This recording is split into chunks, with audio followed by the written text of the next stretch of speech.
কালকে প্রিয়ার শ্বশুর বাবাকে নিয়ে যে কথাগুলি ওরা দুই ভাই বলছিল, সেটা শোনার পর বা সেটাকে নিয়ে ভিডিও করার পর প্রচুর কমেন্ট এসেছে। যে কমেন্টগুলি বাধ্য করেছে যে সোশ্যাল মিডিয়ার ইনফ্লুয়েন্স, আমরা সোশ্যাল মিডিয়া বিশেষ করে যারা ব্লগার হয় ওদেরকে আমরা বলি ইনফ্লুয়েন্সার।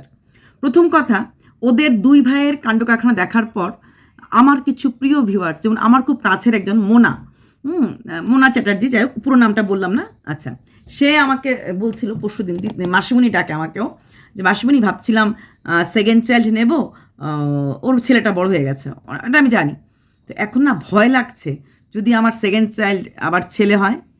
তারপর সেম কমেন্ট আরেকজন আজকে করলো, সেও বলল দিদি আমি ভাবছিলাম সেকেন্ড চাইল্ড নেব, কিন্তু এখন ভয় লাগছে যদি সেকেন্ড চাইল্ড হয় আর যদি আবার ছেলে হয়, আর আমাদের ভবিষ্যৎগুলো যদি এমন হয়।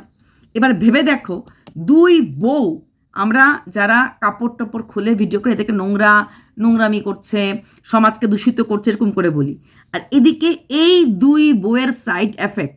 আমার একজন প্রিয় আপু নাহার আপু বাংলাদেশের, ওনার 3 ছেলে, উনি বলছেন না দিদি আমি মানে আল্লাহর দোয়ায় খুব ভালো আছি, আমার 3 ছেলের মাঝে খুব মিল আছে।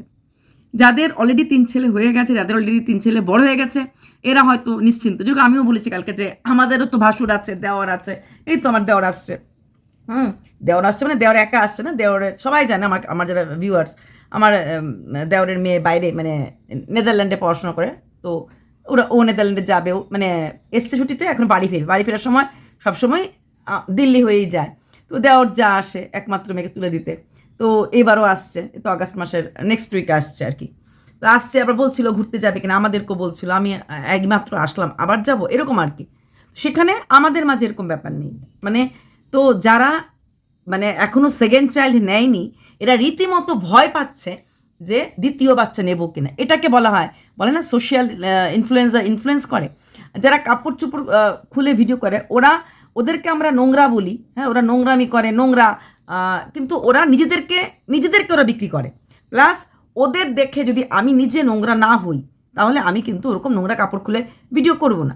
তো এখানে ব্যাপারটা হচ্ছে এই যে দুই ভাইয়ের এই ঝগড়া, এই অশান্তি, এত কিছু, এই যে দুই ভাই একে অপরকে, সেটা দেখার পর অনেকের চিন্তা যে আমারও যদি 2 ছেলে যাদের আছে, আমার ছেলের বউ এরকম করে, আবার অন্যরা ভাবছে আমি সেকেন্ড চাইল্ড নেব কি না, যদি আমার ছেলে হয়ে যায় তারপর যেরকম অশান্তি, কারণ শেষ বয়সে এরকম অশান্তি কেউই চায় না।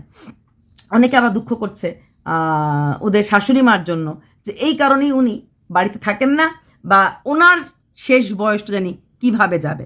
হ্যাঁ, শ্বশুরমশাই খুব বেশি দিন ভোগেননি, সর্বমোট হার্ডলি উনি 1 মাস ভুগেছেন, হ্যাঁ, বা 1.5 মাস, আমি ধরে নিলাম 2 মাস, এর বেশি ভোগেননি। 2 মাস আগ পর্যন্ত উনি চলাফেরা করতে পারতেন, হাঁটতে পারতেন। এপ্রিল মাসে তো প্রিয়ার বাড়িতে গেছিল, তখন প্রিয়ার ছেলে হলো, তখন উনি সুস্থ হয়েছিলেন। ধরে নাও মে মাসে অসুস্থ হয়েছিলেন, তাই তো। তো সেটা বাড়তে গিয়ে জুনে গিয়ে খুব বেড়ে গেল, আর জুলাইয়ের মাঝামাঝি 23শে জুলাই, যেটা যিনি পালন করলো মৃত্যুবার্ষিকী, ওই মারা গেল। মানে মোটামুটি এই 1 মাস 23 দিন এরকম ধরে না, মানে একদম বিছানায় পড়ে যাওয়া। এর আগে উনি অসুস্থ হচ্ছিলেন, মে মাস থেকে অসুস্থতা শুরু হয়েছিল। প্রথমে একদিকে হাঁটতে কষ্ট, তারপরে 2 দিকে হাঁটতে পারছিলেন না, সিঁড়িতে নামতে পারছিলেন না, এরকম করে হয়েছিল। শাশুড়ি মার ভবিষ্যৎটা কী, এই প্রশ্নগুলির সত্যি আমার কাছে কোনো উত্তর নেই। আর এই যে সোশ্যাল ইনফ্লুয়েন্সার, বিশেষ করে যারা এই লাখের চ্যানেল না, 5 লাখ 6 লাখের চ্যানেল, এদের সামান্য কিছু কথা বা সামান্য কিছু জিনিস, অবশ্যই আজকে কল্পনা যে এই পেয়েছে মানে এত কথা বা এত কমেন্ট বক্স, এত কিছু, কারণ তো একটাই, প্রিয়ার যা, কারণ কল্পনার সেই রকম একটা তো ফেস ভ্যালু বা সোশ্যাল মিডিয়াতে এসে নেই, তো তার জন্য তার ব্যাপারটা সবাই দেখছে। আর তার মাঝে পড়ে এই যে দলাদলি চলছে, এরাম, হ্যাঁ, দিদি আপনি ওটা দেখেননি, দিদি আপনি ওটা বুঝতে পারছেন না, দিদি আপনি ওটা বলেননি, এই যে চলছে দ্বন্দ্বটা, এটার কারণও কিন্তু ওই সোশ্যাল মিডিয়ার জন্যই। তাহলে ভেবে দেখো তোমরা দুজাকে আমি বলবো, হ্যাঁ, যে তোমরা মানুষের মাঝে কীরকম একটা ভয় ভীতি সৃষ্টি করছো। অনেকে বলছে দিদি যা হয়েছে বিশ্ববাবুর সাথে কোনো বড় ভাই আর ছোট ভাইয়ের জন্য করবে না। আবার অনেকে বলছে ছোট ভাই একসময় রোজগার করতে পারতো না, তাই বড় ভাই খাইয়েছে পরিয়েছে, তার মানে কি এই সারা জীবন ছোট ভাই আর ছোট ভাইয়ের বউ মাথা নুয়ে থাকবে? আমি তো কোনোটাতেই হা বা না করতে পারছি না, যে আমি কথা তো ঠিক, বড় ভাই যখন কিছু করেছে বড় ভাইরা যখন কিছু করে তখন কিন্তু কোনো কিছু পাওয়ার আশায় করে না, এটা একটা কথা। দ্বিতীয় কথা, ছোট ভাইয়ের জন্য করেছে, তার মানে কি এই ছোট ভাই সারা জীবন মাথা নিয়ে থাকবে? সেটাও ঠিক না। আবার তার মানে কি এই ছোট ভাই বড় ভাইয়ের বউকে সামাজিক মাধ্যমে এসে ছোট করবে? তো এখানে আবার সেই কথাটা, বড় ভাই আর বড় ভাইয়ের বউ কাউন্টার দিয়েছে, তার জন্য ছোট বাচ্চাটা আরও বেশি ঘুরে গেছে। প্লাস ছোট ভাইয়ের বউয়ের একটা ফিল্ড, মানে ইউটিউবে একটা ফিল্ড হয়ে গেছে। তাই সোশ্যাল মিডিয়াতে সমস্ত কন্ট্রোভার্সি ক্রিয়েটার মোটামুটি এটাই বলবে। এইবার হচ্ছে এইবারের ঘটনা কে আগে এনেছিল, কে পরে এনেছিল। এইবারের ঘটনা, প্রথম ঘটনা তো সবাই দেখেছি সোশ্যাল মিডিয়াতে সাক্ষী রেখে বাড়ি ভাগ। তারপরে তোমরা বলছো এটা বলার পর না হয় বড় বউ বললো যে আমি এই ভাগ মানি না। এই কথাটা ছোট ভাইয়ের বউ কেন আবার সামাজিক মাধ্যমে এনে বললো? কারণ যেহেতু উনি সোশ্যাল মিডিয়াতেই মানে ক্লিন অ্যান্ড ক্লিয়ার রেখেছে, আর ছোট বউয়ের মূল কাজটা সোশ্যাল মিডিয়াতে, তাহলে সেই জায়গাটা সে ছাড়বে কেন? কালকে এই কথাটা বলাতে আমাকে একজন জিজ্ঞেস করেছে, আপনি কি সত্যিই একদম প্রিয়ার হাতের পুতুল হয়ে গেলেন? এই কথাগুলি না আমাকে খুব কষ্ট দেয়। সোশ্যাল মিডিয়াতে এইবারের প্রথম কথাটা কিন্তু বড় ছেলে উঠিয়েছে। তোমরা সেখানে অনেকেই বলছো দিদি এইবার তো প্রিয়া আসার আগের থেকেই শুরু করেছে। হ্যাঁ, প্রিয়ার আসার আগের থেকে যখন শুরু করেছিল ওই তিথি কবে বাৎসরিক কবে সেটা নিয়ে কি আমি ভিডিও করিনি বা আমি বলিনি? ভাসুর আস্তে আস্তেই ভাসুরকে নিয়ে থামনেল শুরু হয়ে গেছে। এমনকি যারা প্রিয়ার ফরে ভিডিও করে এরাও কিন্তু বলেছে প্রিয়া ভাসুরের নামটা না দিয়ে থামনেল না দিলেও তো পারতে। এরাও কিন্তু বলেছে, তোমরা সবার তো দেখো না, হয়তো একজন কিন্তু বলেছে, এমন না বলেনি। যে কী দরকার ছিল তোমার বলার? কমেন্ট সেকশনেও অনেকেও যারা প্রিয়ার ভালোবাসার মানুষ বলেছে কী দরকার ছিল তুমি এটা নয় তুমি অভিকে দিই বলাতে, যেরকম বিশ্ববাবু নিজে বলেছে। তারপরে কিন্তু পরের দিন কিন্তু অভি এসে সুন্দর করে বলেছে যে দাদা এটা বলেছে ভাই। ওরা দেখো বউরা ঝগড়া করে, দুই ভাই যখন ঝগড়া করে মানে কথা বলে সবসময় অভি কিন্তু দাদা এটা বললো আমি এটা বলেছি। বিশ্ববাবু যখন কথা বলে ভাইকে বলেছিলাম। সত্যি রে, দুটো ভাই, হ্যাঁ আমাদেরও তো দুটো সন্তান তাই না? কত পিটাপিটি করে বড় হয়, আদর একসাথে খেলে, দুই ভাই হলে একসাথে ব্যাটে বলে খেলে। দেখবে কথা বলার সময় ভাই ছাড়া বলেনি, ভাইয়ের সঙ্গে কথা বলেছি, ভাইকে আমি বলে দিয়েছি। আর অভিও বললে দাদার সাথে কথা হলো, সেই দাদা ভাইয়ের মাঝখানটা এত বড় একটা ফাটল হয়ে গেল। এই কোথাও না কোথাও এটা তো একটা সোশ্যাল মিডিয়ার একটা তো হাত আছেই। সোশ্যাল মিডিয়ার একটা হাত আছে, এটা তো অস্বীকার করার কোনো জায়গা নেই। তো সেখানে দাঁড়িয়ে এই যে একটা মানুষের মাঝে ভয় যে দুই ছেলে হলেই এমন কেন, আমি একটা কথাই বলবো, যদি শিক্ষাটা ঠিক মতো হয়, পারভারিশ ঠিক মতো হয়, আর যদি তোমার প্রপার্টি আমি যে আমাকে জিজ্ঞেসগুলি করেছো দিদি কী করবো দ্বিতীয় সন্তান, আমার মনে হয় না ঝগড়া হওয়ার আগেই কাগজে কলমে যদি প্রপার্টিটা ভাগ হয়ে যায় সেরকম হওয়ার মতো না। সবচেয়ে বড় কথা ঝগড়া হতেই পারে, ভাইয়ে কথা না হতেই পারে, যদি বউরা সামাজিক মাধ্যমে না থাকে সেভাবে আসে না, একটু মুখটা একটু ঘুরিয়ে থাকে। এরকম তো আমরা কি দেখিনি আমাদের আশেপাশে কারোর বাড়ি থেকে? এরকম দেখিনি যে যায় কথা বলে না। বাড়িতে অনুষ্ঠান কিন্তু ব্যাপারের সময় ঠিক কথা বলছে। বাড়িতে সরস্বতী পুজো আমি দেখেছি, আমাদের পাড়াতে দুই মামি ছিল। তবে মারা কষ্ট পায়। তখন আমি ছোট ছিলাম, কলেজে পড়তাম, কী বা বুঝি। তোমরা অনেকে যারা আমাকে ভালোবাসো খুব কম মানুষ, তাদেরকে আমি বলছি, তোমরা সব বলো দিদি আপনার কথায় যুক্তি আছে বা আপনি খুব লজিক্যাল বলেন। বিশ্বাস করো বলে বাবা কসম, দিদা নেই, মারা গেছেন মানে ওই বাড়ির। আমি তখন কলেজে ফার্স্ট ইয়ারে পড়ি। আমাকে না দুই মামি মানে পাড়ার মামি, দুই মামি ভালোবাসতেন। আমি দুই মামির ঘরেই যেতাম, আসতাম, ছোটো বাচ্চা ছিল, এখন এরা সব ইঞ্জিনিয়ার ডাক্তার হয়ে গেছে। তো ওদের সাথে আমার খুব মেলামেশা ছিল, মামারাও খুব আদর করতো। দিদা আমাকে একদিন সবজি কাটতে কাটতে আমাকে আমার ডাক নামে ডেকে বলছে, তুই পারবি এই দুই বউয়ের মিল করে দিতে? কলেজের ফার্স্ট ইয়ার স্টুডেন্ট, আমি কি বুঝি? দিদা তুমি এগুলো কী বলছো? তুই একটু দেখ না ওদেরকে বুঝিয়ে, দুই বউ একে অপরের সাথে কথা বলে কিনা, এক ঘরে থাকে একসাথে খায়, একটাই কিন্তু ওদের ফুল টাইম কাজের লোক, তারপরও দুই বউ একা কথা বলে না। খাওয়ার সময় খাচ্ছে, যার যেটা রান্না করতে ইচ্ছে হচ্ছে খাচ্ছে, এমন না। আবার বাচ্চাদেরকে আদর করে, ধরো বড় বউ চাকরি করে, ছোটো বউ চাকরি করে। ছোটো বউ অ্যাকচুয়ালি 12 মাস থাকতো না, ছোটো বউ উইকেন্ডে আসতো। ছোটো বউ স্কুল টিচার ছিলেন, দুই মামি এখনও আছে। তো স্কুল টিচার ছিলেন, কিন্তু ছোটো মামা মারা গেছে। এখন বড় মামা যে উনি, আমি মামাদের নামগুলি বলছি না, আমার আপন না কিন্তু পাড়াত্ম, আমার তো 4 মামা। আচ্ছা, আর আমার মামারা সব বাইরে থাকতো, যাই হোক। তো ওরা আমাদের বাড়ির এবং রেগুলার আসা যাওয়া হয় আর কি।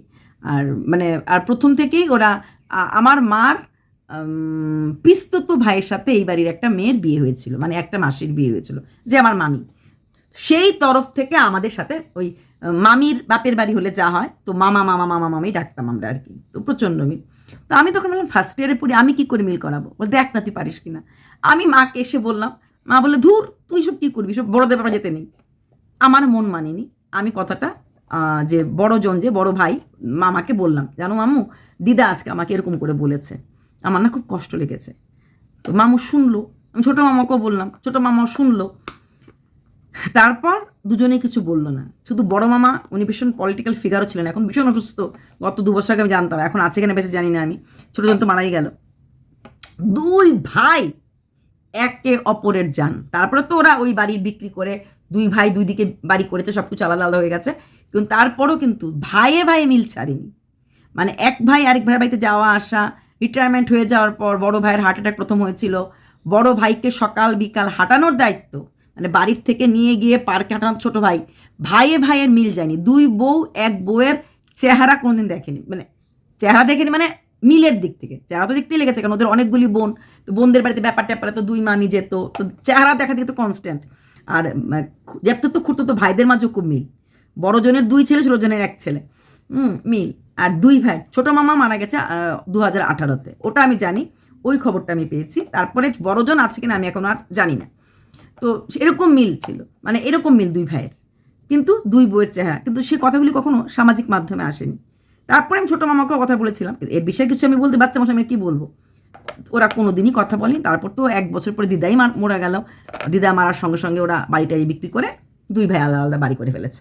একদম মানে 2 বোরের চেহারা দেখা দেখি দরকার নেই। এক বাড়িতে থেকে কথা না বলা এই করার থেকে, মানে রীতিমতো মেন্টাল প্রেশার করার থেকে, পয়সা না করে, যেরকম আমাদের কোনি যে উজ্জ্বল কোনি, এদের বাড়ি তো সেম কেস ছিল। এখন একটু একটু কথা বলে। বড় বউ কিন্তু ছোটো বউর সাথে, মানে কোনির সাথে কথা বলতো না। এগুলি নিয়ে আমরা প্রচুর ভিডিও করেছি, কিন্তু কোনি স্বীকার করতো না। পরে অনেক পরে স্বীকার করেছে, তারপরে বলছে আমাদের বউদের মাঝে যাই হোক না কেন আমরা বাচ্চাদের মাঝে ফেলি না। অনেক পরে, যখন এখন তো আমরা ভিডিও করি না। বড় বউ তো থাকতোই না, এই বাড়িতে এসে থাকেই নাই। বড় ভাই বাড়ি করার পর, বিল্ডিং করার পর, তারপর বড় বউকে এনেছে। আগে তোমরা জানতাম যে বড় বউ অন্য জায়গায় থাকে, বাপের বাড়িতে থাকে। তারপর আলাদা করে জায়গা কিনে বাড়ি করার পর বউ নিজের স্ত্রীকে এনেছে। তারপর তো এখন শাশুড়ি, সবার ক্যামেরাতে বড় বউ আসতো, ছোটো বউয়ের ক্যামেরাতে আসতো না। কিন্তু কোনো রকম কাদা ছেঁড়াছেড়ি, ওদের ছুড়াছিড়ি, নট ছেঁড়াছিড়ি, কাদা ছুড়াছুড়ি হয়নি। কেন হয়নি? ছোটো বড় বউ তো ব্লগার না, ভিডিও করে না, তাই কিছু জানি না। ছোটো বউ যা বলে কিন্তু বোঝা যেত, মুখ ঘুরিয়ে রাখতো, এমন করতো, হ্যাঁ পরিষ্কার। বা কোনো বার্থডেতে গেলে 2 বউয়ের কথা, একটা মানুষ কথা যখন দুজন না বলে, তখন বিশেষ করে ব্লগারদের গরম লাগছে, বোঝা কিন্তু পরিষ্কারভাবে যায়। তো সেটা বোঝা যেত। কিন্তু এখানে দাঁড়িয়ে ব্যাপারটা হচ্ছে দুজনেই ব্লগার, আর দুজনেই মুখ বন্ধ রাখে না। আরেকটা মেয়ে, ও বোধহয় বাংলাদেশের, ও ভীষণ কল্পনাকে ভালোবাসে। কিন্তু আজকে আমার ওর সকালবেলা প্রথম আমি ওর কমেন্টটা পেয়েছি, ভীষণ কষ্ট লেগেছে। মানে মানুষদেরকে ভাবতে, ফ্যানটা চালিয়ে দিচ্ছে, তোমাদের একটু আওয়াজ আসতে পারে, মানুষদেরকে ভাবতে এরা বাধ্য করছে। ও কি বলেছে বৃষ্টি দিদি, বড় ভাইকে ওরা নাকি পিতার স্নেহ, যেই বড় ভাই এত কিছু করলো, মানে বড় করলো, ওদের ভালো চিন্তা করলো। কারণ বারবার প্রিয়া বলে আমি আমার সব ভাসুরদেরকেই সম্মান করি। তাহলে ভাসুরের সম্মানটা কোথায় রাখলো? ওই যে একটা কথা শ্বশুরের সম্বন্ধে বলে সম্মানটা কোথায় রাখলো? এটা হচ্ছে ওর কথা। তারপর একটা সুন্দর কথা বললো, বড় ভাসুর ছোট ভাইকে সন্তান তুল্যভাবে দেখেছে। বৌমাকে, ছোট ভাইয়ের বউ মানে পুত্রবধূ হয় বা মতোই হয়, বা বোনের মতো হয়, তার গায়ে এত বড় একটা এলিগেশন লাগিয়ে দিয়ে যাই বলুক, দেখুন আমরা কন্ট্রোভার্সি ক্রিয়েটার, এটাকে নিয়ে উনি কিন্তু কিছু বলে, বিশদভাবে কিছু বলেনি, কিন্তু কন্ট্রোভার্সি ক্রিয়েটাররা থেমে এখন গেল যখনই আমরা প্রিয়ার এগেনস্টে ভিডিও করব। কি মনে নেই ভাসুর কি বলেছিল? আমরা তো এই টাইপেরই মনে নেই কি করেছিলি, শ্বশুরের সঙ্গে কি করেছিলি? কালকে আমাকে একজন লিখেছে, দিদি সারা জীবনের জন্য প্রিয়ার গায়ে একটা, হ্যাঁ মনে নেই কি করেছিলি, কথাটা খোসলা কর। সিলিন্ডার মানিক উনি কিন্তু কিছু বললেন না, কিন্তু না বলে থেমে যাওয়াটা অনেক বেশি কঠিন রাস্তা করে দিল। আর সেদিকে প্রিয়াও কিন্তু কিছু বলেনি, কিন্তু বাবার সাথে কিছু খারাপ ব্যবহার হয়েছে। তো বাবার সাথে খারাপ ব্যাপারটা কি, হ্যাঁ, সেটাও কিন্তু প্রিয়া ক্লিয়ার করেনি। যেটা প্রিয়া বলেছে আমি এখানে আর বলছি না, আমি ফোনে বলেছি কি কি হয়েছে না হয়েছে। তো ফোনে বললে তখন আমরাও বলবো বাবা মার জন্য কষ্ট, বলেনি প্রিয়া? বাবাকে এরকম করেছিলি, বকাবকি করেছিলি, বলবেই। মানুষ বলার জন্যই বসে থাকে। আর এটা যারা আজকে প্রিয়ার হয়ে ভিডিও করছে, তোমরা ভাবছো কালকে যখন ওই যে বগা কান্দে রে ফান্দেতে পড়িয়া, কালকে যখন প্রিয়ার এগেনস্টে, কারণ এই কন্ট্রোভার্সি জীবনটা তো, জগৎটা তো এরকম না যে যে ফরে বলছে সে সারা জীবন ফরে বলবে, এটা তো হয় না। কন্ট্রোভার্সি জগৎটাই হচ্ছে আজকে তুমি এটা মনে হচ্ছে ঠিক, যেটা আমরা আমাদের ভাষায় বলি, যেটা ঠিক দেখবো সেটা বলবো, যেটা ভুল সেটা ভুল, হ্যাঁ, তো সেটা আমাদের ভাষায়। কিন্তু আজকে যারা ফরে বলছে, কালকে যখন ওরা প্রিয়ার এগেনস্টে ভিডিও করবে তখন বলবে অক্সিজেন সিলিন্ডার কেসটা কী বল, বা আজকে যারা কল্পনার হয়ে ভিডিও করে তখন এরা বলবে বাবার সাথে কী করছে। এই যে ধাব্বাগুলি, বিশাল বড় ধাব্বা একটা মৃত ব্যক্তির জন্য মানে বলল, সেটা কোনো ভাষা প্রকাশ করার কিচ্ছু নেই। বৃষ্টি, তোমার কমেন্টটা আমার ভীষণ ভালো লেগেছে। তোমাদের সবার কালকের লাস্ট ভিডিওটার যেটা আমি করেছিলাম ওদেরকে নিয়ে, প্রত্যেকের কমেন্ট ভালো লেগেছে। হ্যাঁ, অনেকে অনেক কিছু বলেছো, দিদি একটু এই ব্যাপারটাগুলো বলবেন। আর শুনো, একটা তো সবাই বলেছো কে প্রথম বলেছে, শুনো, খারাপ খারাপ কাজ কে প্রথম বলেছে, কে লাস্টে বলেছে, যে যেটাই বলেছে ভুল ওরা করেছে। সামাজিক জগৎটাকে ওরা বাজেভাবে ইনফ্লুয়েন্সড করেছে, এটা সবচেয়ে খারাপ। সামাজিক মাধ্যমকে এইভাবে সোশ্যাল ইনফ্লুয়েন্সারের ইনফ্লুয়েন্সটা, চিন্তা করো, মানুষ এখন সেকেন্ড চাইল্ড আনার আগে ভাবছে যদি আমার দ্বিতীয় পুত্র হয় কি হবে। যাদের 2 ছেলে আছে এরা ভাবছে আমাদের 2 ছেলে না জানি কি হয়। আবার কারোর ভরসা আছে যে না আমার 3 ছেলে কিচ্ছু হবে না। বা আর ওই ব্যাপারটা নিয়েও অনেকে আমাকে সাপোর্ট করেছে, আমার খুব ভালো লেগেছে। নাহার আপু, না নাহার আপু না, কি আপু, এন্দি তো নাম, এন্দি তো নাম, নাহার আপু নাটা মুখে আছে, নাহার আপু না, ওর নামটা ভুলে গেছি, এন্দি নামটা, যাই হোক নামটা, যাই হোক সে নাইবা নামটা বললাম। আচ্ছা, তারপর এন্দি নাম আপু আমাকে একটা কথা বললো যে যে দিদি আমাদের শ্বশুরমশাই অসুস্থ ছিল, আমরা 3 ভাই 3 ভাইয়ের বউ, আমরা আমাদের বাড়িতে, আমি কালকে বলেছিলাম না যে তোমরা 2 ভাই, হ্যাঁ, এমন না যে 60-70 বছর, 2 ভাই ইয়াং তরতাজা যুবক, না 60-70 বছর কি ছেলে হয় না? বাবার বয়স 90, আমার এখানেই আছে, বাবার বয়স 90, 2 ছেলে, কম বয়সে বিয়ে হলে বাবার 90 হয়ে গেছে, ছেলেদের বয়স 68, এরকম 68, এক ছেলের 68, এক ছেলের 62, বাবার বয়স 90। এরকমও তো আছে, এমন 22-25 বছরে বিয়ে হয়ে গেলে এরকম কেস তো আছে। তো 67 একজনের, আরেকজনের 64, এরকম 2 ছেলের বয়স, বাবার বয়স 90। তো সেখানে দাঁড়িয়ে এরা 2 ভাইয়ের কেউ আইসিইউর থেকে ডাইরেক্ট যে মানুষটাকে হসপিটাল থেকে আনা হলো, ঘরে রাখা হলো। আচ্ছা, এখানেও অনেকে পয়েন্ট করেছো দিদি এটা আপনি বলবেন না, আপনি এক পেশে কথা বলছেন। ওই দিন বিশ্ববাবু যখন ঘরে ছিল, বিশ্ববাবুরা নিচে ঘুমোতো, ওনার বাবা ওপরে ঘুমোতো, উনি দেখভাল করে রেখেছেন। অভিভায়ের ঘরে যাওয়ার পর এটা হয়েছে। আমি কিন্তু এই কথাটাও ক্রস করে দিলাম। বিশ্ববাবুর ঘরে যখন গেছিল, বিশ্ববাবুর ওরা নিচে ঘুমাতো, আর ভদ্রলোক মানে ওদের শ্বশুর বাবা ওপরে ঘুমোতেন। উনি ওপরে ঘুমোতেন কারণ ওখানে একটাই খাট ছিল, তাই ওই খাটটাতে ওনাকে তো রাখতে হবে, তো ওনার পাশে তো শোলে আর জায়গা হবে না, তাই নিচে ঘুমোতো। আর অভির ঘরে যাওয়ার পর, অভির মানে আইসিইউতে আনার পর অভির তাহলে পাশের ঘরে কেন গেল? এখানে আমি বলছি বাবার ঘরে, অভির ঘরে যাওয়ার পর হয়েছে। শোনো, এখানে আমি পয়েন্টগুলি বলে আমি জানি এখন কমেন্ট আসবে প্রিয়া আপনাকে ভালোই খাইয়েছে, এই কথাগুলি আমার কষ্ট হয়, কিন্তু এখন আর দাগ কাটে না মনে। শুধু প্রিয়া আমাকে খাইয়ে যায়, কল্পনা খাই, সবাই আমাকে খাওয়ায়। আমি এবার সুইস ব্যাংকে অ্যাকাউন্ট খুলবো, এখানে অ্যাকাউন্টে হবে না। তো সেখানে বিশ্ববাবু কেন এসেছিল? বাবার আলটিমেট অবস্থা বুঝে এসেছিল, ঠিক আছে, মানলাম উনি জার্নি করে এসেছে, সব কিছুই মানলাম। উনি একজন ডিফেন্সে কাজ করে মানুষ, ওদের রাত জাগার অভ্যাস আছে, ঠিক আছে। ভাইয়ের ঘরে এমন না উনি, আমি তো আর হঠাৎ করে লোককে দেখা দেখি ভিডিও করি না, ঠুস ঠুস একটা ভিডিও উঠালাম, এটা নিয়ে কথা বলতে শুরু করে দিলাম, কাকে নিয়ে কথা বলছি তার নামটা পর্যন্ত জানি না। এমনও তো লোক ভিডিও করেছে দেখেছি, নাম পর্যন্ত জানে না যাকে নিয়ে ভিডিওগুলি করছে। তো সেখানে দাঁড়িয়ে তো সেখানে দাঁড়িয়ে উনি যখন ফ্ল্যাটে ছিল, ও প্রিয়ারা একটা রুমে ঘুমিয়েছিল, প্রিয়া বলেও ছিল ভাসুরদেরকে আমরা বলেছি খাটে ঘুমাতে, কিন্তু ওরা বলছে না ছোটো বাচ্চা নিয়ে, আর ওরা ওই কিচেনের সামনে ঘুমিয়েছিল। সব মনে আছে, রান্না করেছে বিশ্ববাবু, বাজার করে নিয়ে এসেছিল, কল্পনা রান্না করেছে, বিশ্ববাবু একটু হেল্প করেছে, কেটে কুটে দিয়েছে, প্রিয়া আবার বলেওছে আমি এসে দেখেছি ওরা সব রান্না করে রেখে দিয়েছে, আমাকে রান্না করতে দেয়নি, সব সব ভিডিও দেখেছে এবং সব মনে আছে।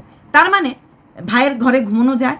তাহলে এখানে উনি যদি জার্নি করে এসেও থাকেন, উনি পারতেন ভাইকে বলতে যে আমি কিন্তু আজকে বাবারকে ছাড়বো না, ঘুমোবো। আর এদিকে অভিও এমন না প্রিয়াকে ছাড়া ঘুমোয় না বা বাচ্চাকে দেখতে লাগে, প্রিয়াকে দেখতে পারে।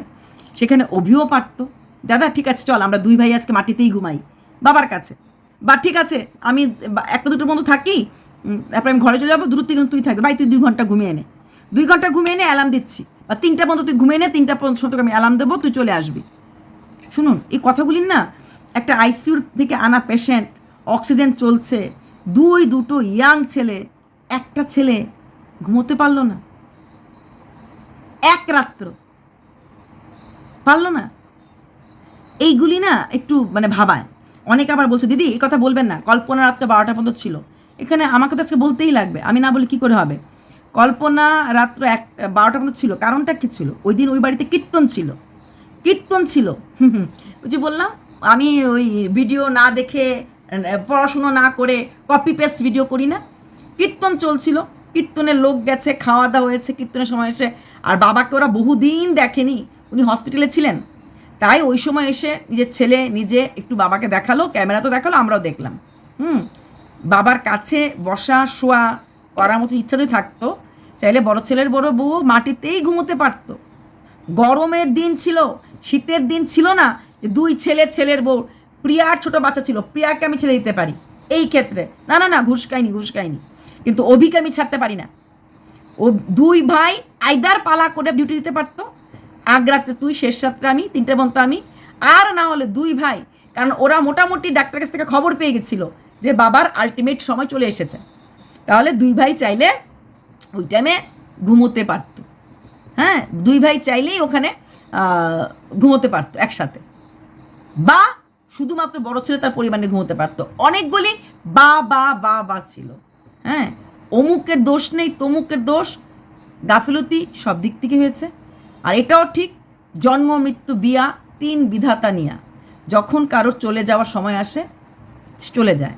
এখানে 2 ছেলের কোনো ছেলেই দায়ী না হয়তো, বা 2 বোর কেউই দায়ী না, কিন্তু সোশ্যাল মিডিয়াতে এই কথাগুলি বলে আমার মনে হয় অনেকের মনে হৃদকম্প শুরু হয়ে গেছে, অনেকের মনে ভয় শুরু হয়ে গেছে। আর এইগুলির আফটার এফেক্ট আরও থাকবে। যখনই কেউ কল্পনাকে নিয়ে এগেন্স্ট ভিডিও করবে, তখনই বলবে কি করেছিলি, হয়ে গেল। শ্বশুর প্রিয়াকে নিয়ে এগেন্স্ট ভিডিও করবে, শ্বশুরের সামনে কিছুটা করেছিলি তো, শুনেছি তো, এগুলি ধোয়া যাবে না।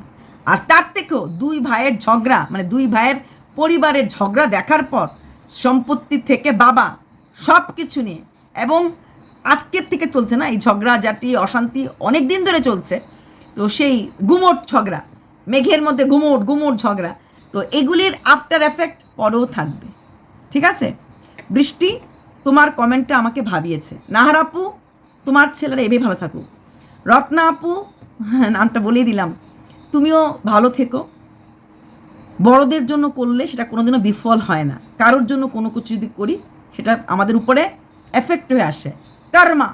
কালকে অনেকেই লিখেছে আমাকে যে ওদের বাবাই হয়তো চাইছে এই কথাগুলি মার্কেটে আউট হোক, বাবাই চাইছে, বাবার সাথে কি হয়েছে না হয়েছে আউট হোক, জানি না ওদের বাবা কি চাইছে, কিন্তু ওরা 2 ভাই যা করেছে, এখন মানুষ দ্বিতীয় বাচ্চা নেবার আগে ভাবছে, সেকেন্ড চাইল্ড ছেলে হলে ভাববে, এবং প্রপার্টি হয়তো মানুষ এখন ইয়াং অবস্থাতেই ভাগাভাগি করে দিয়ে যাবে। বলে না সোশ্যাল মিডিয়াতে আপনি বসে কী পান, আমরা সামাজিক শিক্ষা পাই। চলো আজকে হ্যাপি ফ্রেন্ডশিপ ডে, সবাইকে আশা করব ভালো থাকো, পরিবারকে নিয়ে সুখে থাকো, মানুষের জন্য একটু হলো ভালো করার চেষ্টা করো, আর আমাকে আমাকে আমাকে ভালোবেসো।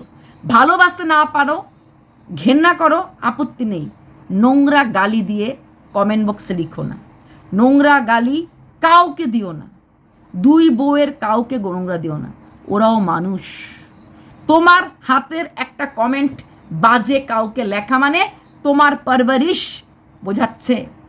তুমি কোনো কিছু না করে, এক পয়সা ইনকাম না করেও কিন্তু খারাপ কর্মা, যেটা আমরা বলি কর্মা ইজ ব্যাক, খারাপ কর্মা করে ফেলছে। কারণ তোমার সেই কমেন্টটা দেখার পর কারোর কষ্ট হয়। চলো বাই। ভরা থাক